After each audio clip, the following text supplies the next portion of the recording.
They twitched when she lied. I noticed that 5 years too late. I'm not sure what tipped me off first.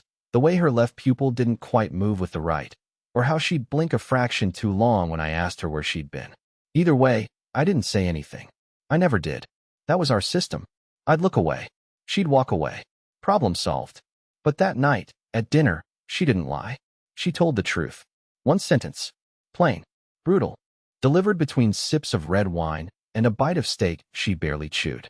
You're not the man I settled for. No anger. No heat. Not even a smile.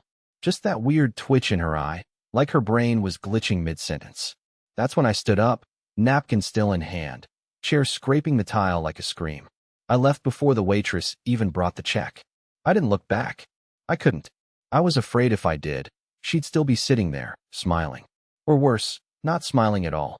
Now you're probably wondering, who is she? Who am I? I'm not ready to answer either of those yet. All I can tell you is this. I wasn't supposed to see what I saw the next morning. I had packed a bag, slept in my car in the gym parking lot, didn't even go home. I was done. Done with her coldness. Her subtle humiliations. The way she'd correct me in public like I was a child who spilled juice. But the thing is, I forgot my charger. That's why I went back. I thought she'd be at work. Thought I'd just slip in, grab my charger, and leave. The house was quiet. Too quiet. Her car was in the garage. I walked in. Living room lights off. No movement. No sound. Then I heard it. Not her voice. His. A man's voice, coming from the bathroom. And not just any voice. It was mine. Louder than I've ever spoken in my life. Confident. Sarcastic. I stood there frozen, listening through the bathroom door as this stranger with my voice laughed and called her honey. She giggled. Then he told a joke, a dumb one. One I told her 6 years ago during a thunderstorm while we hid under a blanket, and she said she'd never forget it. He told it word for word. Word for word. My memories. My voice. Coming from someone else. She never saw me standing in the hallway. I backed out slowly, my heart in my throat. Because I realized something then. She didn't replace me with a man. She replicated me. And whatever was in that bathroom wasn't human. I drove for over 2 hours before I even realized where I was going. No music. No calls. Just the thrum of my old Honda's engine and the same 3 questions echoing through my skull like a hammer on glass. Who was he?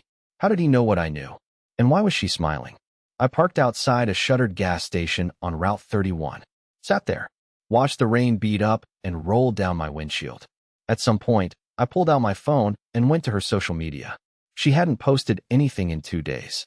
Before that, nothing suspicious, just the usual. Fake laughs, fake brunches, fake affection. If you didn't know any better, you'd think we were still happy, still whole, still real. But I knew better now. I knew I'd been replaced. Not cheated on. Replaced. That thing in our bathroom didn't just sound like me. It thought like me. It laughed at my jokes, referenced private conversations, told my stories. Even used that same dumb phrase I say when I'm nervous. Well, there goes my cholesterol. No one else would know that. Hell, I barely remember saying it, except she always teased me for it. So how did he know? I didn't go home.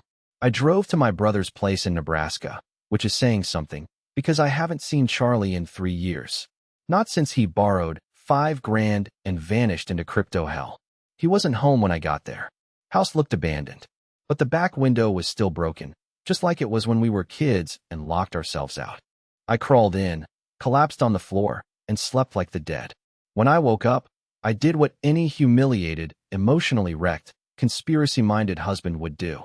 I started Googling things no sane person should Google. Can someone copy a person's memory? Voice mimicry AI in real time. Deepfake personalities from data harvesting. Wife replaced husband with replica. That last one got me flagged by 3 forums and a VPN alert. I'm not saying I believed it yet. I'm not insane. But the facts didn't line up with any normal kind of betrayal. If she was cheating, why make him me? Why not someone taller, hotter, richer? Why recreate my awkward jokes, my idiotic breakfast habits, my weird obsession with watching people parallel park? The man I heard wasn't better than me. He was me. Or maybe something close. That's when I remembered something else, something that chilled me more than the voice in the bathroom. About 6 months ago, she started asking strange questions at night. Right before bed. Real casual. Hey, what was the first joke you ever told me? Do you remember your locker combination in middle school? If you had to describe your childhood bedroom, like every detail, what would you say? At the time, I thought she was being nostalgic. Sweet even. We were in a rough patch, and I figured she was trying to reconnect. I didn't think she was data mining my soul. I stood up in my brother's empty kitchen and felt this tightness in my chest I couldn't shake. Like my memories weren't just mine anymore. Like someone else was wearing them. I texted her. Just 4 words. Who the hell is he? She read it immediately and didn't reply for 5 minutes. Then, don't come back. Please. No anger. No denial. No, you're crazy. Just a plea. A quiet warning. And suddenly, I realized she wasn't afraid of me knowing. She was afraid of what he'd do if I came back. That was the moment it clicked. Whatever was in that house wasn't just playing husband. It thought it owned my life now. The next morning, I drove back. I know how that sounds. Reckless, impulsive, borderline suicidal, maybe. But have you ever had the feeling that your life had already ended, and you were just walking through the ashes pretending there was still ground beneath your feet? That's what it felt like. So yeah, I went back. I parked down the street, 2 blocks away. Didn't want her, or him, knowing I was there. The neighborhood looked the same. Freshly cut lawns, sprinklers, mailboxes decorated with fake pumpkins. And our house, the beige colonial on the corner with the hanging flower basket she insisted on replacing every 2 weeks, looked untouched. Silent. Perfect. Like a museum exhibit of a marriage that never broke. I went through the side yard. The spare key was still taped under the old garden gnome I hated. She laughed the first time I suggested we move it. Said no one would ever check under something so obvious. Guess she was right. Inside, it smelled like lavender. Always did. But this time it felt too strong, like it was covering something. I crept in slow, every creak of the hardwood sounding like a shotgun blast in my ears. The house was quiet, unnaturally so. I listened for footsteps, voices, anything. Nothing. The bathroom door was wide open now. Empty. No sign of him. I moved past it, straight into the home office, the one I used when I was still editing podcasts for clients. She never came in here. Said it felt sad. Now it felt like the only place that might hold any truth. I opened my old laptop. It was wiped, clean, reformatted under a user named admin. My files were gone. My saved passwords. My drafts. My login. All of it deleted. In its place, a single folder on the desktop. /echo_Elliot_V2. I stared at it for a long time. The cursor hovered. My palms were sweating. But eventually, I double-clicked. Inside were dozens of subfolders. Audio logs, text transcripts, video clips, labeled with dates, times, and even locations. Each one titled with something like dinner_anniversary_mem. First argument _Mary Beth_kitchen. Elliot_snoring patterns_V5. Phase 2_response test. Somehow, they had been recording me. Not just voice. Not just video. Memories. Private ones. Things I never said aloud, but had thought. I know how crazy that sounds. But one folder, childhood_basement_lights out, contained a full transcript of a story I had only ever replayed in my head.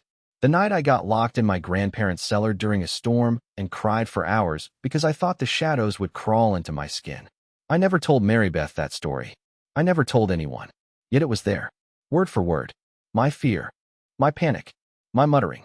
Transcribed. Filed. Indexed. And it wasn't the only one.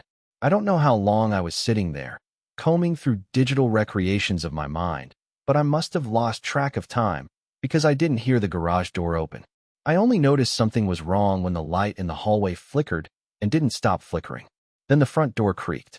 I slammed the laptop shut, heart pounding, and ducked under the desk like a terrified child. Footsteps echoed across the living room. Slow, measured, but not heavy. The way I walk. My walk. That half-drag left foot. That slight heel click from a minor knee injury I got in sophomore year. I would have recognized that rhythm in a hurricane. And then he spoke. Did you forget something, Elliot? The voice was mine. Perfectly mine. Even the fake nervous chuckle at the end. I stayed crouched, frozen, holding my breath so tightly my ribs hurt. I heard him walk down the hall, heard the kitchen chair scrape back like always when someone sat to drink coffee, heard the hum of the espresso machine. I heard my life being lived without me. And then I heard Mary Beth's voice. She didn't sound shocked. She didn't sound scared. She said, "You saw the files, didn't you?" My stomach turned. He didn't reply, but she did. Quietly, almost lovingly. "I told you he'd come back. I told you he'd want it all back." Then she laughed. Not cruelly. Not triumphantly. She laughed like it was funny that I ever thought any of this had been mine. I didn't sleep that night. I drove again. Aimless, hungry, trembling. I parked outside a 24-hour diner, but never went in. Just stared through the window like some homeless phantom while the staff inside poured coffee and wiped counters, oblivious to the fact that I no longer belonged in the world they lived in. My hands wouldn't stop shaking. I kept replaying the sound of my own voice. No, his voice. Asking if I forgot something. Calm. Familiar. Casual, like we were two coworkers crossing paths in the break room. Only we weren't. One of us wasn't supposed to exist. But here's the part one can't stop thinking about. He wasn't angry. He wasn't territorial. He expected me. And Marybeth? She wasn't shocked. She wasn't afraid. She knew. They both did. And yet, neither of them came looking for me. That scared me more than if they had. It meant they weren't worried. It meant they didn't think I could do anything to change what had already been done. The next morning, I made a decision. Not out of bravery. Not out of vengeance. I didn't want revenge. I just wanted to understand what I was. What they made me into. I went back. But not like before. This time I knocked. The front door opened before my hand even dropped back to my side. She was already standing there. No surprise in her eyes. No panic. Just that same unsettling calm, like I'd never left. Like the last few days hadn't happened. She was holding a coffee mug. Mine. The one that says, "Ask me about my mediocre podcast." "You look terrible," she said softly. "You should eat something." That sentence shattered me more than anything else. Because it was the exact phrase I used to say to her when she came home from late-night meetings, drained and pale. It wasn't just words, it was mine. She'd recycled it, weaponized it. And somehow, I still stepped inside. The house felt smaller, quieter. I walked past the hallway mirror and caught my reflection, disheveled, gray around the eyes, older than I remembered. And in that brief glance, I wondered if maybe I was the copy. Maybe he was the original. Maybe that's why she didn't flinch when I walked in. He was in the living room, reading my book, the one I never finished. The draft, she said, lacked urgency. He looked up, same face, same posture, same faint cowlick behind the left ear. "Hey," he said, as if we were friends. "Do you want to sit?" Marybeth asked me. I didn't answer. I just stood there, eyes bouncing between them like I was the outsider in my own funeral. Then she said something I'll never forget. "You came back earlier than expected," she murmured. "Phase 3 isn't ready." Phase 3. I blinked. "What is this?" I asked. My voice cracked halfway through the sentence. She tilted her head. "You were always better when you were quiet." He smiled. That same crooked smile I see in old selfies. "It's easier if you don't fight it." "You replaced me," I whispered. "No," she said, and walked toward me, brushing her hand along my shoulder like I was furniture she once loved. "I preserved you. The best version of you. The one who doesn't spiral. The one who doesn't overthink every meal or cry when his episodes get less than 50 downloads. The one who listens." I stepped back. Her hand fell away. "You made a puppet." "We made peace," she corrected. "Don't confuse the two." I turned to him. My mirror, my ghost, my jailer. "What are you?" "I'm you," he said. But she doesn't flinch when I touch her. That broke me. I lunged. I didn't think. I didn't plan. I didn't even believe I could hurt him. I just moved, hands out, full of raw panic. But before I even reached him, he was already standing, calm as a monk, arms down at his sides. I didn't get the chance to land a punch. He caught my wrist midair and twisted, not hard, just enough to send pain singing up my elbow like a firecracker. I dropped to my knees. He didn't gloat. He didn't mock me. He whispered, almost with pity, "You're not ready." Then everything went black. I woke up in a basement I didn't recognize. The first thing I noticed was the silence. Not the peaceful kind, but the wrong kind. The kind that makes your brain itch. The kind of silence where even the sound of your own breath feels borrowed. The air was cold and dry, and the walls were padded with something soft, like the inside of a case built to protect fragile cargo. A single bulb buzzed overhead, swaying slightly from a chain, and casting long shadows across the concrete floor. My wrists weren't tied. My legs were free. But the door, metal, thick, with no handle on my side, made it clear that freedom was only theoretical. I staggered to my feet, legs weak, vision swimming, and felt a dull ache at the base of my neck. A needle mark, maybe, or something worse. I tried not to think about it. There was a desk in the corner. Basic, metal, and on top of it, a screen. Not a computer monitor. Not quite a tablet either. Something else. Something sleek. It lit up when I got close, reacting to my presence like it was expecting me. The screen displayed only one thing, a list of names. My name was third. Elliot Dawkins, status, obsolete. I felt my throat close up. Above mine was another name I didn't recognize. Kenneth Lyle, status, archived. Below me, Darian Fultz, status, in progress. There were dozens of others. Most marked obsolete, a few archived, and one or two listed as pending evaluation. I tapped the screen, but it didn't respond. It wasn't meant for input. It was just displaying facts, cold and clinical. Then the screen blinked. A new tab opened automatically. No prompt. No button press. Phase 3 Simulation Review, Elliot D. And suddenly, I saw myself. Not in real time. In memories. But they weren't mine. Not from my perspective. These were third-person recordings. Like someone had watched my life through a lens. Some clips were years old. My first apartment, my wedding night, a panic attack I had in the laundry room when I lost my job. I thought those moments were private. Raw. Ugly. Human. But they had been observed. Cataloged. Replicated.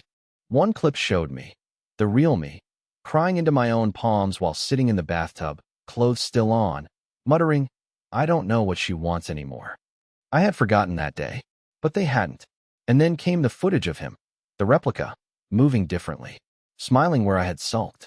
Holding her waist confidently. Saying the right things with the right tone. Nothing overthought. No hesitation.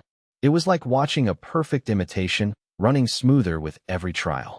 And then I understood. He wasn't just me with the flaws edited out. He was practice. A program running simulations. Repeating my life. Our life. With small changes until he got it right. Until she smiled more.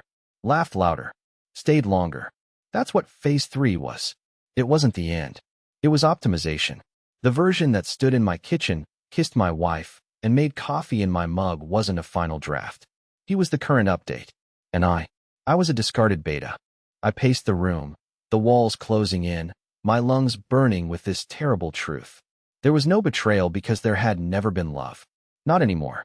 Maybe not ever. I was just a memory farm. A mold. A scan. A prototype she had helped them refine. I tried screaming, banging on the door. But nothing responded. Not even the screen. Until it blinked again. This time, it showed Mary Beth's face. Live, or maybe pre-recorded, I couldn't tell. She looked tired. Her hair was tied back. No makeup. She looked like the woman I met in a dog park 9 years ago, only now stripped of charm, skin stretched tight, with calculated exhaustion. You weren't supposed to see this, she said softly. You weren't supposed to wake up. She paused, then added something I still don't understand. But maybe it's good you did. You were always the only one who noticed when the lights flickered. The screen went dark. And the bulb overhead? It started flickering. The flickering light above me buzzed harder, then died. Total darkness swallowed the room. Not even the faint glow of the screen remained. I waited, barely breathing, heart thrashing in my chest like it was trying to escape before I did. Then I heard the sound. Not footsteps. Not speech. It was something more mechanical, like hydraulics releasing pressure, something metal unlatching with cold precision. The door opened. Not a slam. Not a creak. Just a smooth, efficient click. And then the door swung open slowly on its own. No one stood there. No voice told me what to do. I should have run right then. Instead, I just stood in the open doorway for what felt like forever, staring into a dim hallway bathed in blue emergency lights. The air smelled like antiseptic and dust, the kind of place that hadn't been touched by daylight in years. As I moved, the lights activated in sequence, one by one ahead of me, always staying 2 steps ahead like it knew where I was going. I didn't pass a single person. Just rooms with closed doors and blank signs. No security. No alarms. Almost like they were done with me. Almost like I was free to go. After 3 turns and 2 long stretches of silence, I found a stairwell. I didn't stop to think. I just took them 2 at a time until I saw it. A red exit sign humming at the top. And then, I was outside. but outside wasn't what I remembered. The moment I opened the steel door and stepped into the early morning light, I froze. It wasn't the cold that hit me, it was the silence. Not the artificial silence from before. This was worse. A missing noise. No cars. No people. No city hum. Just birds chirping far off in the distance and the rustle of leaves in the wind. I was standing in what looked like a rural industrial complex. Overgrown fences, empty parking lots, camera poles facing downward like wilted flowers. The building behind me was massive and windowless, painted that generic beige you see in government facilities and forgotten warehouses. A sign hung crooked on the fence. Nexus Systems, Private Research Complex / no trespassing. I didn't recognize the name, but it looked like the kind of place you forget on purpose. I walked down the road for an hour before I saw a gas station. Not a person in sight, but the lights were on. The door was unlocked. The bathroom smelled like bleach and ammonia, but it had a mirror. And when I looked in it, something inside me broke a little more. There was a scar behind my left ear. Not a fresh one, a healed, surgical one. A line no longer than a fingernail, almost hidden in the hairline. I touched it gently, and for a second my vision blurred, not from tears, but from something deeper, like a frequency had just shifted, like I was being calibrated. I backed away from the mirror, sat on the toilet lid, tried to calm my breathing. Then I heard the gas station's entrance bell ring. I froze. Footsteps. 2 sets. Slow, deliberate. Not panicked.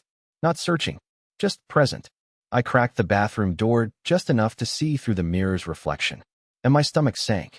It was a couple, man and woman, mid-30s, smiling, normal, the kind of people you'd never look twice at, until they turned slightly, and I saw him. Not my replica, another version of me. Shorter hair, no beard, polo shirt instead of flannel, holding a convenience store coffee like it belonged in his hand, laughing softly at something she said. The woman was unfamiliar. Blonde, warm eyes. She touched his arm like they'd been married forever. He didn't see me, but I saw everything I used to be walking away from me again. I waited until they left. Then I went to the counter, heart pounding, and checked the security monitor. The gas station had 4 feeds. One showed the parking lot. The other 3? They were labeled. Observation feed. Unit number 12, Greg. Observation feed. Unit number 26, Lucas. Observation feed. Unit number 34, Elliot, current. My hand hovered over the keyboard. I didn't know the password, but then I noticed something else. A sticky note, taped underneath the counter. It said, "If you see yourself twice, run." I didn't run. I should have. Everything in my body screamed at me to bolt out of that gas station and disappear into the trees. But I stayed, locked in place, my mind chewing itself apart as I stared at the monitors. 3 screens, looping through lives that shouldn't exist. Men with my face, my posture, my voice, each one slightly different, like prototypes lined up for quality assurance. The feed labeled Greg showed a version of me coaching Little League. The camera was mounted in the back of a minivan, aimed just right to catch his jawline as he joked with the kid in the passenger seat. The smile was easy, natural. It looked like the kind of man I wished I was becoming 5 years ago, before the stress, before the job loss, before Marybeth started flinching every time I walked into a room. The second feed, Lucas, was darker. The room was sterile, like a medical bay. He was strapped to a chair, muttering to himself. His mouth moved in slow, twitchy syllables, but there was no sound. Just silent panic on loop. I saw something glint near his neck, a port. A metallic slot embedded beneath the skin. Whatever version he was, he hadn't passed the test. Then came my feed. Elliot, current. The gas station bathroom. A slightly delayed live view. I saw myself, hunched, pale, one hand pressed to the mirror. It took every ounce of willpower not to wave at the camera just to see what would happen. I didn't. Instead, I pried open the counter drawers, looking for anything. A file, a manual, a map, a clue. At the very back of the bottom drawer, behind a stack of blank receipts, I found a key. Not a house key. A long, industrial-looking one, flat and ridged, like something you'd use to open a server cage or a vault. Attached to it was another sticky note. It simply said, Unit 4 was never shut down. I had no idea what that meant, but I pocketed the key and stepped outside. It had started to drizzle. The air smelled like wet concrete and dying leaves. The couple, The other me and his partner were gone. No car in sight. Like they were never here at all. I didn't waste time. I walked, then jogged, then ran. For nearly 2 miles, I followed a barely there gravel path that twisted behind the tree line, deeper into a forest that seemed too quiet for this side of the country. And then, at the edge of a clearing, I found it. A small metal hatch, half buried in leaves. Unmarked, rusted at the hinges. Unit 4. I knew it the second I saw the lock, same shape as the key. My hands were shaking so hard I dropped it twice before getting it in. The hatch opened with a reluctant groan, revealing a narrow staircase descending into pitch black. I stepped down. No lights, no signs, just the slow crunch of boots on metal steps and the rising scent of mildew and something faintly electrical. The air felt thick with it, like walking through an old TV screen still buzzing with static. After a dozen steps, I hit concrete. I turned on my phone's flashlight and immediately wished I hadn't. The corridor stretched 30 feet. At the end, a wall of screens. Unlike the gas station, these monitors weren't labeled. They were arranged like a grid, at least 40 of them, each showing different locations. A playground, a gym, a wedding, a courtroom, a graveyard, all featuring versions of me. Every single one. In one feed, I was proposing to someone I'd never met, a redhead in a bookstore. In another, I was sobbing in a hospital waiting room. In one, I was teaching a class, writing equations across a whiteboard. None of them knew they were being watched. None of them knew they weren't originals. My knees gave out. I slid to the floor, heart pounding against my ribs like it was trying to wake me from this dream. But it wasn't a dream. This was the product. My life, my patterns, decisions, failures, was the blueprint. They weren't just building better versions of me. They were selling them. To people who wanted second chances. To those who wanted to erase grief. To the rich, the powerful, the obsessed. Anyone who could pay for a perfect partner, a safe companion, a man with history but no resistance. A man who remembered your favorite songs, cried at the right moments, and never asked for more than you were willing to give. That's why she didn't fight. Mary Beth didn't just replace me. She licensed me, signed on the dotted line, and handed over my memories like streaming rights. That's what the scar was for. A port, a data siphon. Maybe it started while I slept. Maybe long before. Maybe every story I ever told her became a script in someone else's relationship. I sat there for hours. Maybe longer. I lost track of time. Eventually, a light clicked on behind the screen wall. A voice, calm, female, automated, echoed through a hidden speaker. Unit 1 identified. Consciousness breach confirmed. Then the screens blinked off. All but one. It showed my home. Not the house I broke into. Not the one I left behind. My childhood home. The caption beneath it read, Elliot V01, reversion protocol initialized. At first, I didn't recognize it. The house on the screen, my childhood home, looked like a memory halfway through fading. The porch light flickered just like it used to when my dad forgot to replace the bulb. The yard was overgrown. The little tire swing that once hung from the oak tree was gone, leaving only a frayed rope dancing in the wind. But the feeling was unmistakable. It wasn't just a feed. It was an invitation. I stood up, knees cracking, heart steadying for the first time in days. I didn't fully understand what reversion protocol meant. Maybe they thought returning me to where I started would reset something inside me, wipe the fear, reboot the system. Maybe they believed the original Elliot, the real me, would surrender to nostalgia, crawl back into the mold they built from my life, and let go. But they didn't account for one thing. I no longer wanted to be who they thought I was. I followed a half-paved road for nearly 4 hours. No phone signal, no GPS, just a compass and instinct. The woods parted eventually, and when I stepped out into the clearing, my breath caught in my throat. There it was, my old house, exactly as I remembered it, but also wrong, too still, like someone tried to recreate it from photos, but missed the soul. The scent of laundry detergent, the squeaky floorboard outside my room, the small chip in the paint shaped like Tennessee near the kitchen window. All missing. All hollow. I stepped up to the front porch. The door opened before I knocked. Inside sat a boy, maybe 12. Scrawny. Nervous hands. Big eyes full of confusion. Sitting on the same couch I once cried on when I didn't make the baseball team. He looked up at me like I was a ghost. And in a way, I was. Because the boy, he was me. Version 0. They had built a replica of my origin, a controlled environment where the first version of my personality had been grown, tested, observed. Maybe this had been the starting point of it all. Before the marriage, before Marybeth, before they learned how to copy love and bottle pain. I knelt down and looked him in the eye. You know who I am? I asked. He nodded. They said I'm the failure, he whispered. They said I didn't learn fast enough. I smiled a soft, sad smile. Then that makes two of us. He looked down, ashamed. I think they're going to shut me down. No, I said. They're not. Why not? Because we're leaving. He blinked. We can't. They think we won't. That we'll accept our place, sit still, and be used. But that's where they're wrong. I reached out and offered my hand. You're not a failure. You're the beginning. You still remember how to choose. His small fingers wrapped around mine. We walked out together. No alarms. No resistance. Just the two of us stepping beyond the perimeter of control into the unprogrammed, unobserved unknown. And that's when I felt it, freedom. Not because I escaped a facility or broke their system, but because I made a choice they didn't predict. They copied my habits, my memories, my emotions, but they couldn't replicate hope. They couldn't anticipate what a fractured, flawed, and discarded man might do when he stopped living their script.